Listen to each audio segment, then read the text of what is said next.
behind the scenes. Here we go. Behind the scenes setup. Here we go. Zooming in. Keep going. There we go. All right. Perfect. Yeah, that's right. Bird is chirping. Hello, friends. Welcome, everyone. Thanks for watching our YouTube live. We will get some people to join us live. Remember, you can always ask questions. And if you're watching this after the live session, know that you can always email us at info@contagiousyogurchicago.com. If you have any questions, we'd love to hear from you. And we're always open to suggestions on what you might want to hear from us during these YouTube live videos. And we kind of opened it up to you as our followers and subscribers and students as to what we might talk about today. And some of the questions that Jim and I frequently get and have got are vary in some ways, but also are in the kind of the same genre of questions. And oftentimes they're from students who are maybe just getting started with their yoga practice. Yoga and or Ayurveda is new for them.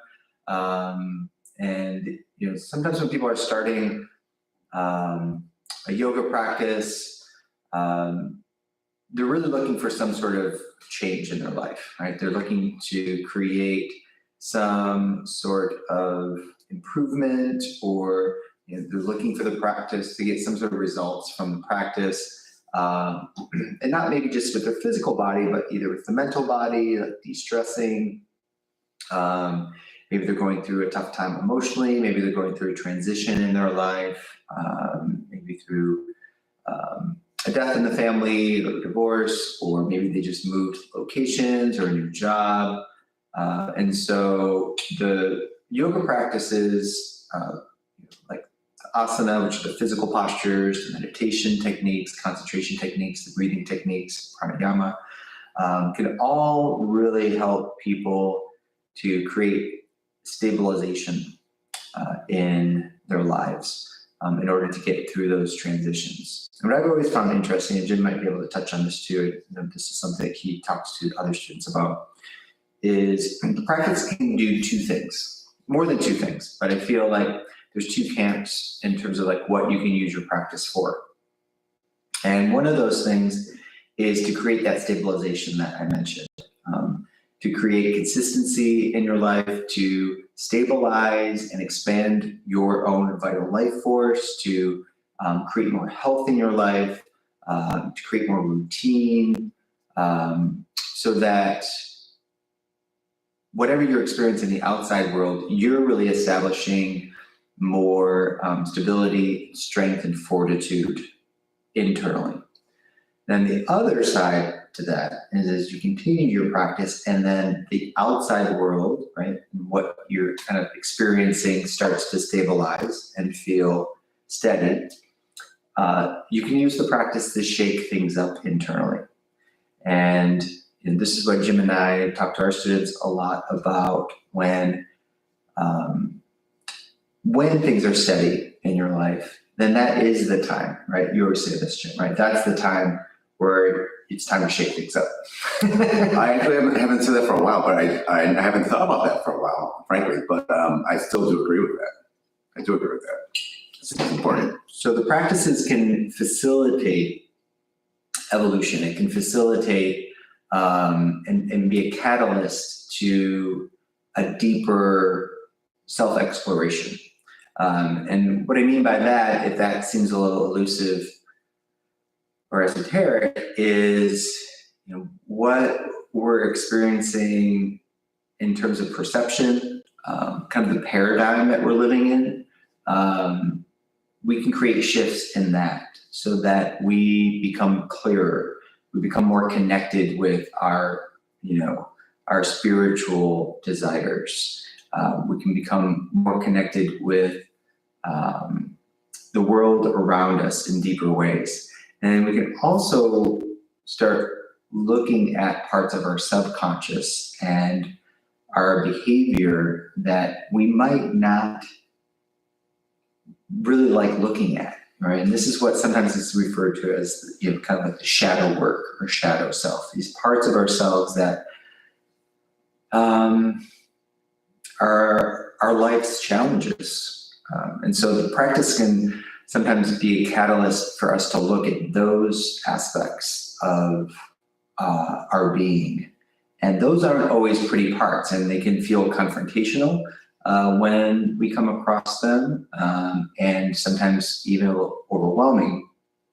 But if you have a teacher or you're working with somebody that has had those experiences and has used the practice to facilitate that type of internal shift, then they're going to be able to work with you in a way that helps you to move through that in a manageable way, because you don't want to feel overwhelmed, even though there might be moments of feeling overwhelmed.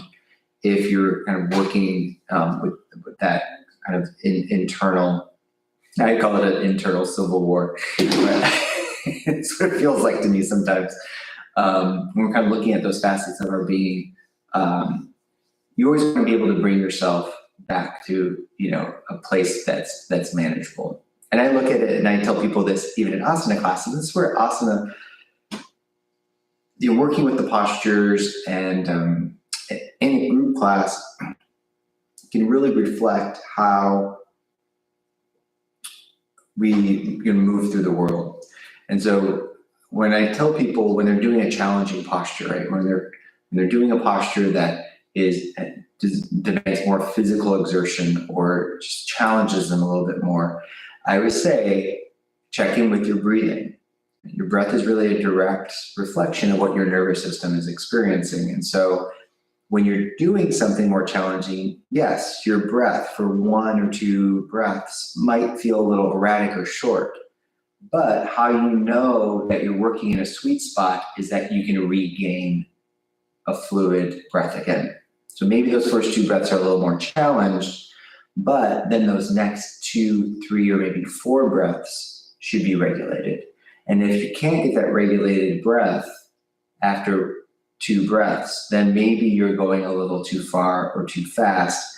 We need to find a place that you can work where you can regulate the breath again. And so that's a really good, I don't know if it's an analogy or a metaphor, I don't know.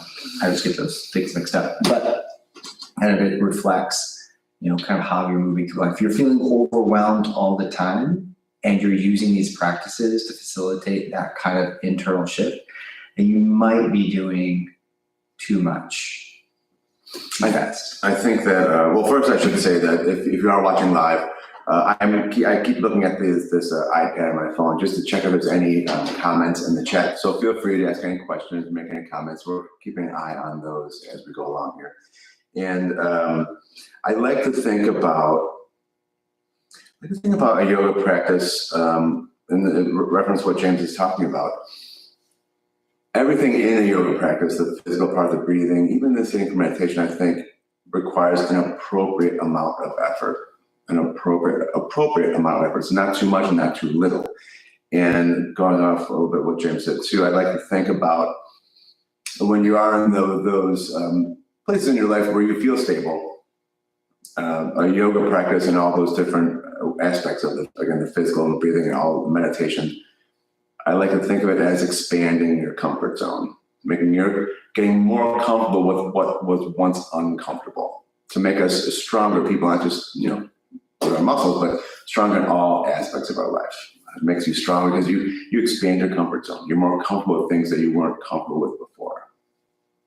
Yeah. And let's face it, we're being exposed to all sorts of things that might make us feel uncomfortable, whether it's people or environments or, life circumstances that come our way, things that we're not prepared for, things that we even are prepared for can, bring, a sense of uneasiness for us. And so how we respond to that is where I think yoga practices can come into play and really teach us how to, like Jim was saying, kind of be comfortable with the uncomfortable until it feels comfortable, right? And that's that idea of expanding. I'm comfortable with, and that is real strength and what I think is like fortitude, right? Being able to get through life's circumstances in a way that doesn't, disturb our consciousness. And I think there's always a real reflection of people that are doing the work. Like you kind of come across people that they seem unhinged by just the slightest like inconvenience, right? And you're like, oh, all right, but that's where they're at, and that's fine. But then you run into people that, really big life changes occur and they're able to roll with it, right? They're able to shift, pivot, and be, whatever needs to happen next and embrace, that change, even if it is uncomfortable or, even if they're emotionally experiencing something. They might, still experience anger or fear or sadness or mourn a death or, mourn the ending of anything. That's being part, that's all part of the human experience. But how long it affects us and how we observe ourselves experiencing that can be, there's a wide spectrum there for people. I think it's a very common misconception too, especially with friends or family members that expect, they know you practice or teach yoga, and let alone you own a yoga studio, they expect you to never be upset. To never, wait a second, what happens to your yoga practice? You show the littlest emotion. And like James was just implying, and really when you do study the philosophy of yoga, it never says that. It never says you don't experience emotions and anger or sadness or whatever. But what it does say is you're not attached to things, including that feeling. So you don't stay, you're able to rebound quickly, so to speak, of these fluctuations of a consciousness that you want to stay in or out of, for that matter. So yeah, I think that it's, we still experience them as yoga practitioners, but how long does it last? How long will it affect the rest of our lives in a negative way? That's the important thing. And the idea of attachment, that now that you said it brings up a really good topic that, we as yoga practitioners talk about. It's talked about in texts, and the idea of non-attachment, right? Non-attachment, and not being attached to certain things. And oftentimes, like, you'll hear somebody rebuttal with like, well, I'm attached to my mom, I'm attached to my husband, I'm attached to my wife. And I remember, I wish I knew who I heard it from. I don't think it's necessarily was their idea either, but the idea is, the rebuttal to that is, well, how about if we just start off with non-attachment with other things? Like our attachment to having dessert after every meal, or our attachment to being angry at somebody that wronged us in 5th grade. Like, start with those attachments first. Like, don't go for the big ones, like, the attachment to your dog. like that's let's not start there. But with this idea of feeling detached or not being attached to our emotions, for instance, or something like that, start with the ones that feel a little less visceral, let's say, and that's a good place to start. And then you start to explore what that actually feels like, and we start to explore how much we identify with these attachments. And that's working with this concept of koshas and our levels of identification. If you're unfamiliar with koshas, maybe we'll do a segment on koshas. But basically, there's these levels of identification that we have as human beings, and these attachments, some of them are healthy and help us to move through the world in a way that helps us to play these roles out and engages us in life as human beings. But as yoga practitioners, we wanted to explore what those identifications are and how much we identify with certain behaviors, with our emotions, with our ideals, with the roles that we do play, who we are in the world, whether it's how we identify as a son or a father, how we identify as a yoga teacher, how we identify as, any job title that you have, and starting to explore how much, I guess, that part of ourselves that we refer to as the ego or jiva is attached to those things, and what would happen, if we felt less attached, to those. What would happen if life changed and we were no longer, doing that job, or what if somebody changed our mind about something, or if we listened to somebody and allowed them to shift our perspective on a particular subject matter, that from a very young age we were kind of conditioned to believe. Those kind of attachments are really much, I think, kind of easier in some ways. They still sometimes bring up stuff for us, but they're definitely easier to approach and explore and start asking questions around that. And I'd actually like to weave two of those things we just spoke about together. You'll be impressed with this. What? A big, and I'm speaking now from my own personal experience, but I know it's very common in the yoga world, especially. I think there can be a very big attachment to being comfortable. Really, I know, again, from personal experience, I like being comfortable, and if I'm not comfortable, it can get me. I'd like to say too, though, it doesn't affect me too much, but if I'm not comfortable all the time, I should rephrase that. More of my kind of underlying goal all the time, subconsciously, I think, is that I love being comfortable. Love being comfortable. You do like being See? comfortable. Yeah. And there's an attachment to it. But again, I bitch and moan a little bit when I'm not comfortable, but I still do what needs to be done, for the most part. Yeah. That's true too. I will attest to that. For the most part. I might complain about it a little bit.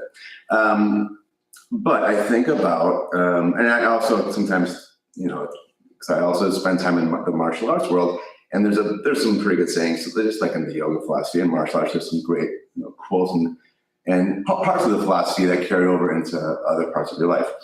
One that I like a lot, that I see pretty often, is when you spar with someone, either you win or you learn. Either you win or you learn. And I experienced that yesterday. It was a great learning experience, getting beat by someone very easily. But I definitely learned a few things on how I can improve. And I think that can carry over into the being unattached to being comfortable. Because usually when you're uncomfortable is when you learn. It's very true. Yeah. I mean, life's challenges are the things that, teach us about getting back up, right? And then you're learning from that. And the whole concept that's very popular in the TED Talk scene, right, is, you'll never be successful if you don't fail. Right? You'll never be successful if you don't fail. It's very funny. Mark made a comment. He says he refuses to be uncomfortable. I like it, Mark. Thank you. I'm trying to figure out how to love your comment, but I don't think I know how to do that. He's just moved over on YouTube. Yeah, now I'm like that, so I'm gonna stop touching that a little bit. Oh man, there we go. Yes. Well, Exhibit A. Mark is Exhibit A. Yes. All right. Thanks, Mark. Yeah, it can be. We can find that space, and the thing is not to be uncomfortable all the time. Right, of course.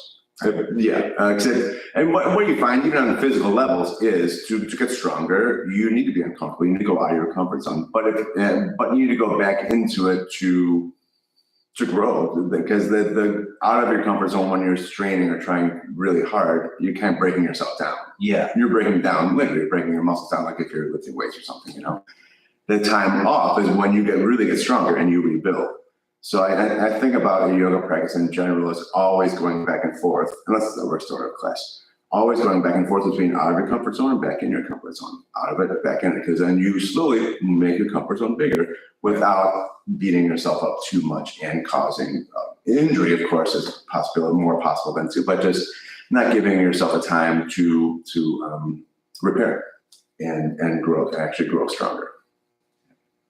And it's not, the language, I guess, too, is not even that you're moving back into your comfort zone, is that now your comfort zone is expanded and now you're resting, right? And that's something, and my teacher, Dr. Claudia Welch, like, she really opened my eyes, because I don't know what it is about my nature, but I get bored when I'm comfortable. Like, I get a little restless and I want, to shake things up. So I'll do extreme weird shit just to, be uncomfortable.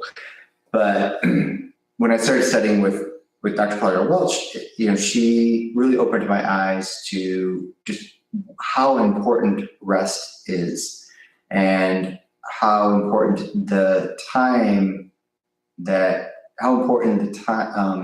the time is needed in order to rebuild, replenish, and just let your body and your mind and your spirit rest and recuperate.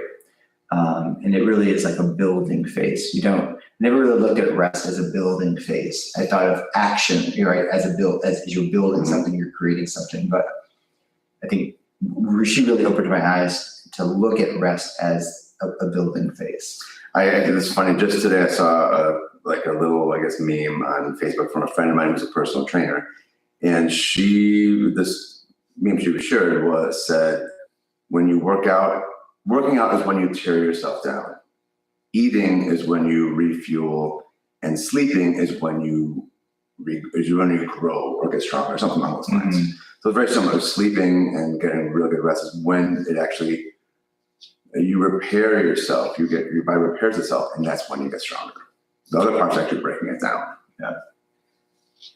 And I've learned that more too through weight training and boxing and those, because you can't keep going at that type of speed, especially at a certain age.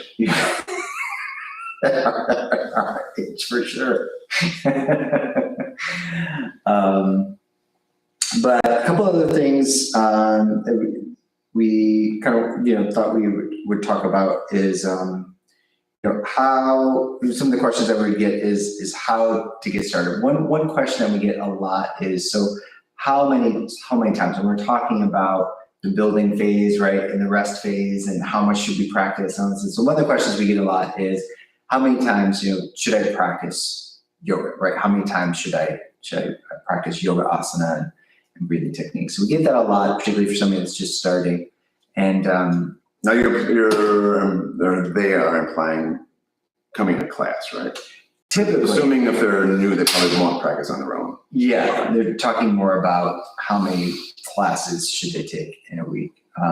And we have an intro course that meets once a week.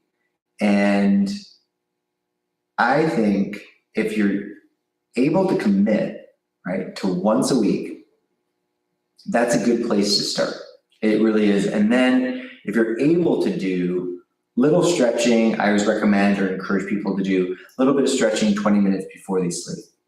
I try to train people in the intro course to have like 3 or 4 exercises that they can remember from the intro course that they can do 20 minutes before you sleep. And the reason why I recommend that people do that before sleep is we kind of spend all day fucking ourselves up, whether it's sitting all day, standing all day, we're doing something repetitive with our body. So we spend all day doing that, and then what? We sleep for whatever, 6 to 8 hours. In a weird position usually. Right, in a weird position with that tension in our body. So one, it helps us to wind the body down, right? It helps us kind of unwind and unravel the body before we sleep, which usually gives us a more restful sleep. Sometimes we don't wake up with as much stiffness as you typically would, and you just feel better, when you wake up. So that's one of the reasons why doing it 20 minutes before you sleep is helpful. The other reason is mornings are usually pretty hectic for people, right? Whether you have kids or you have to walk a dog, or you wake up early for work already, and waking up another half hour earlier just makes you feel like this is too arduous and you don't want to do it. So in the evening, most of us, I would say a lot of people have the availability where they have 10 minutes, 15 minutes where you might just be like, watching Netflix, right? Or maybe reading a book or whatever you do to wind down at night. You usually can carve out the time in the evening before you sleep. It's a really good way to get into a routine where you're not on your phone and you're not on social media or an email thread or something right before you sleep, where that's going to stimulate the brain, where actually you're doing something with your body, your brain, your mind, and your nervous system that's actually preparing more for sleep. So those are the two reasons why I recommend doing something in the evening. But in terms of a group class, once a week sometimes is enough for people. It's really about just making a commitment and then sticking to it. And then from there, I think, Jim and I usually say, if you can, over time, take a class that's going to challenge you a little bit more, or, have you practice a little bit longer. If you don't have a self-practice at home, practicing 3 group classes a week, we feel like pretty good. 3 is great. I always go back to when I first started practicing yoga, and I, like everyone else, like most of the people, I found a place that had intro to yoga course once a week. This place had Saturday mornings. So I purposely didn't go out drinking Friday nights. I was in my 20s still. That's what we did.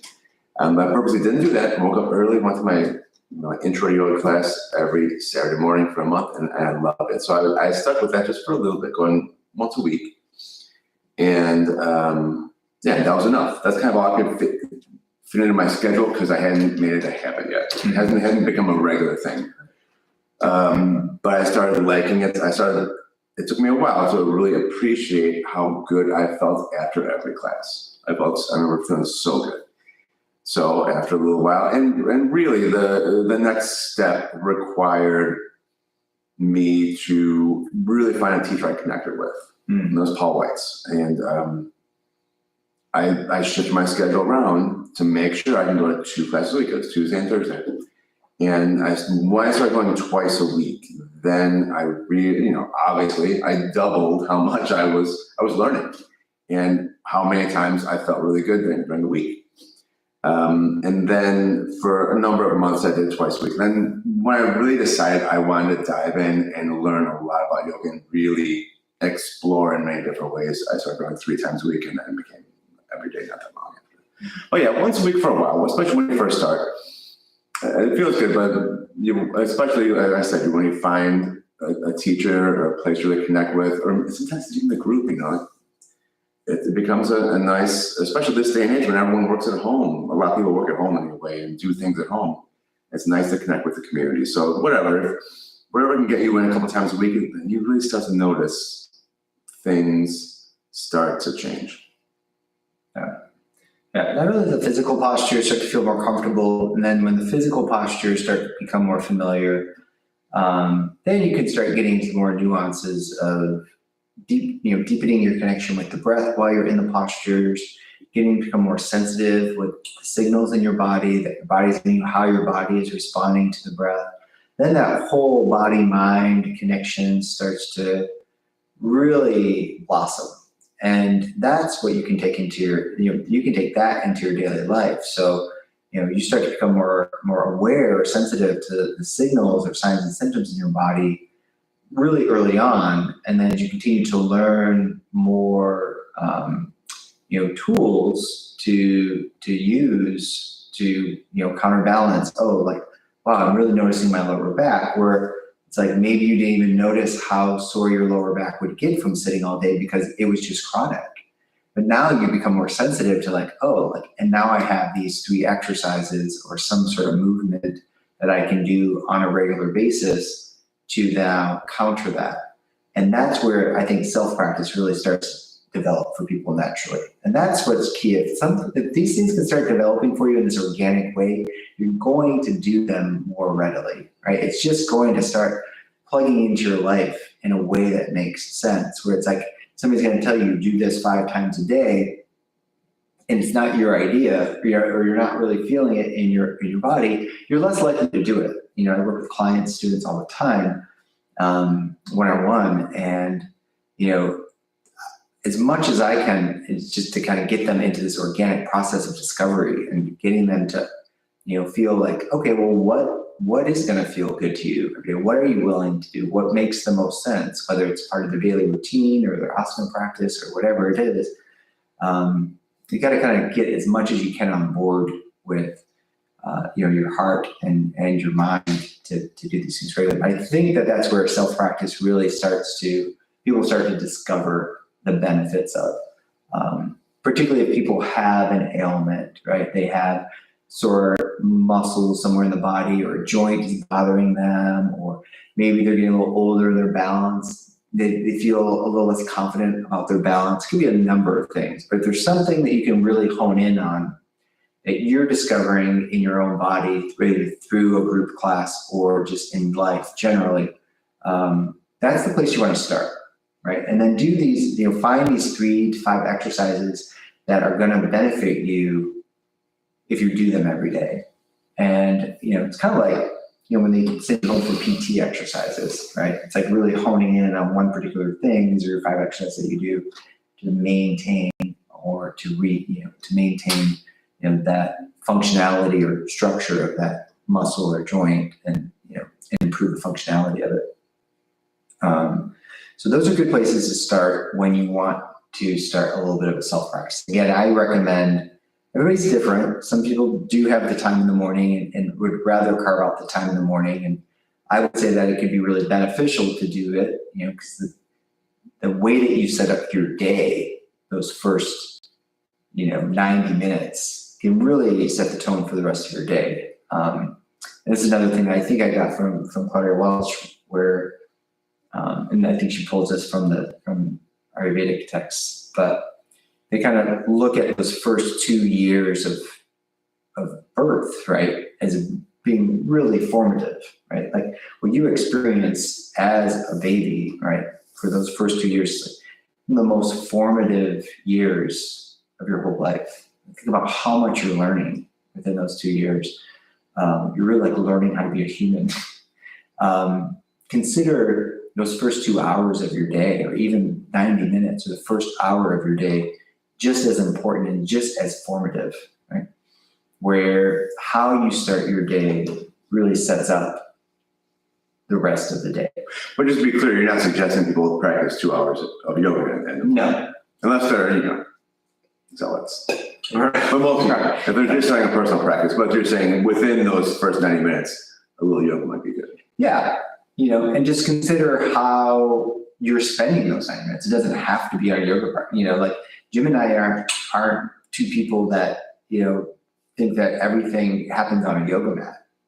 Like whether it's, you just carving out 5 minutes of time where you're focusing on your health, right? We talk about daily routine in Ayurveda all the time, and just getting into the bathroom first thing in the morning and splashing cold water in your face, drinking room temperature water, brushing your teeth, cleaning your tongue, and looking at these really simple things that we might do every day in a more reverent way. Like looking at them in the way that they are nourishing us. They are taking care of our physical body. They're taking care and setting us up for success for the rest of the day, right? So even looking at those things, in addition to 5 minutes of breath work or a little bit of stretching and some yoga asana, just looking at that first, even I would say 30 minutes of your day, how does that unfold for you? And are there ways that you can make it more potent, right, and set you up for success for the rest of the day? Because it really does. I notice it. I notice that for whatever reason, my alarm doesn't go off, or something happens, or, I have to get up and brush in the morning. It takes me a long time to get my shit back together again. Like I'm just like, by the middle of the day, I'm just like, okay, like breathe, focus, reset, and then like, let's move on. Cause then those next 4 or 5 hours, I just feel like I'm rushing, I'm playing catch up. I'm not really present. I'm like feeling a little out of my body. I remember one time hearing, and while I was in his presence, being a lecture of Dr. Robert Svoboda, and I forget what the question was, but he just kind of shook his head very calmly and said, in Ayurveda, we don't like to rush in the morning. It's true. And I have adapted that mentality. I love my mornings, and people think waking up at 5 o'clock in the morning. Sometimes I'll wake up a little earlier than that. And sometimes it's by an alarm, sometimes it's not, but I love it now. And I didn't used to be that way. For everybody that was a night owl and thinks that, that seems insane. I was that person too. I mean, I bartended and waited tables most of my 20s and into my 30s. And, I wouldn't get to bed till 2 o'clock in the morning. I'd wake up at 10 and go to the gym by 11. Like that was my life for years. Or I'd, do something even more extreme, which is go to bed at 2 and wake up at 7 in the morning, because I'm doing a double or something, like a really erratic schedule even. I'm not comfortable with that. Yeah. Talk about being uncomfortable. That's uncomfortable in all the wrong ways. But all right, I think it's time to wrap it up. But yeah, that was a good note to end on, though. Yeah. Be very conscious of those first 90 or so minutes in the morning. In addition to do a little stretching before bed. Yeah. So that's what we're going to leave you with today.